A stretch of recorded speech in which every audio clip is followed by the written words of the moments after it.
You moved abroad. You sold the house, packed the boxes, said the goodbyes. You even told the tax office you were leaving. You did everything by the book. Then, 3 years later, a letter arrives from the country you left. They have reviewed your departure. They never considered you gone, and they would like their taxes now, with interest. In the last video, we covered the one country that taxes its citizens forever. Today is the more dangerous story, because this trap is not about one country. Dozens of countries have quiet rules that keep taxing you for years after you leave, and they catch ordinary people who thought a plane ticket was a clean break. Here is what most people believe. Spend fewer than 183 days in a country and you are not a tax resident there. Simple. And mostly wrong.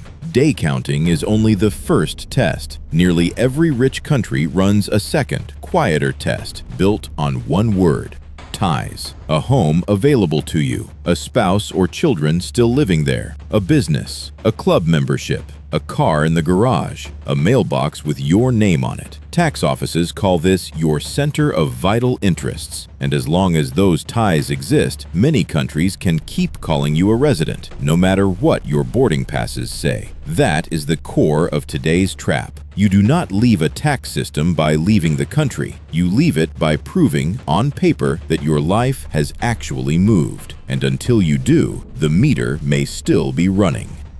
Let's name names. The United Kingdom has a rule called temporary non-residence.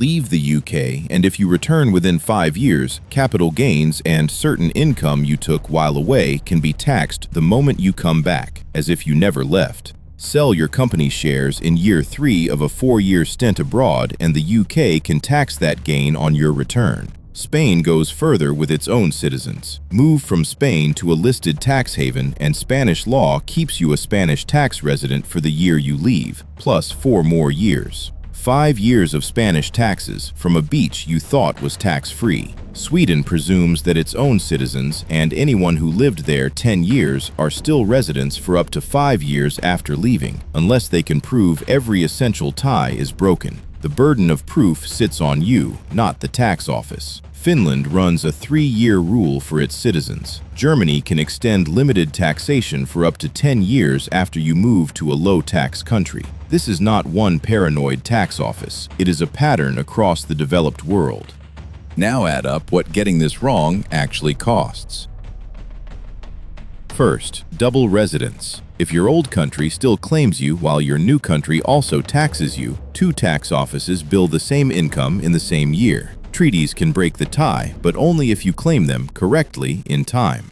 Second, exit taxes. A growing list of countries, Canada, Australia, Norway, France, Germany among them, treat emigration itself as a taxable event. Canada calls it a departure tax. The day you leave, you are deemed to have sold your investments at market value, and the imaginary profit is taxed in real money. Own appreciated shares, and the act of moving can trigger a bill worth years of savings. Third, the audit years. Departure files are low-hanging fruit for tax authorities because the paperwork is usually sloppy. A missing exit declaration, an apartment quietly kept, a gym membership never canceled. Each one is evidence that your departure was never real, and the interest clock runs backwards to the day you left.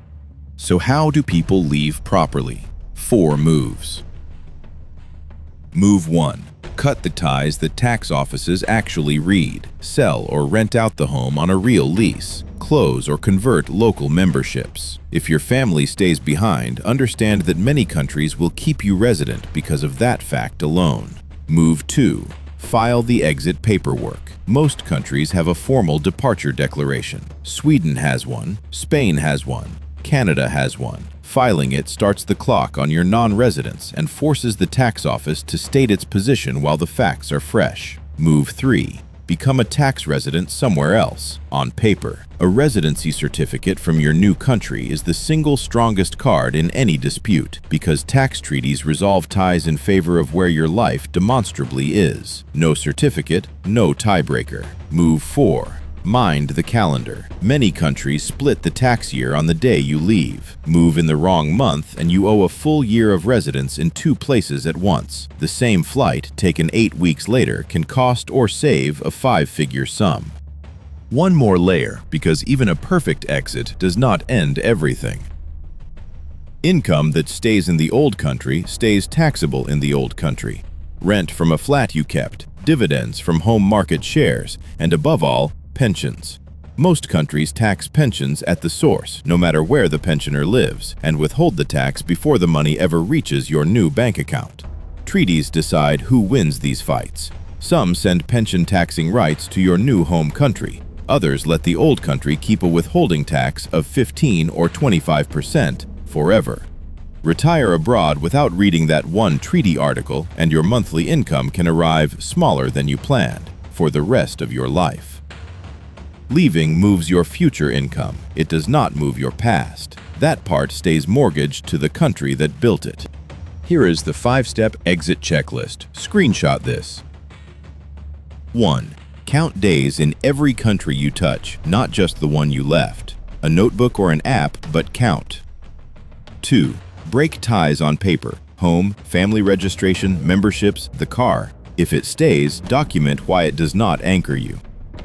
3. File the departure declaration and get written confirmation your old country accepts the date.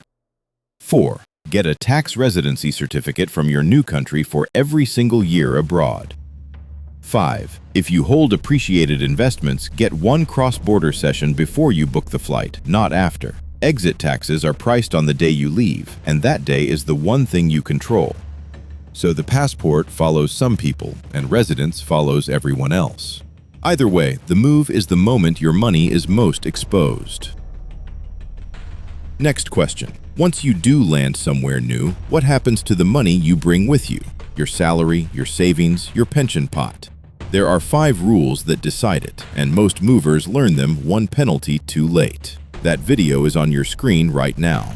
Watch it before you pack.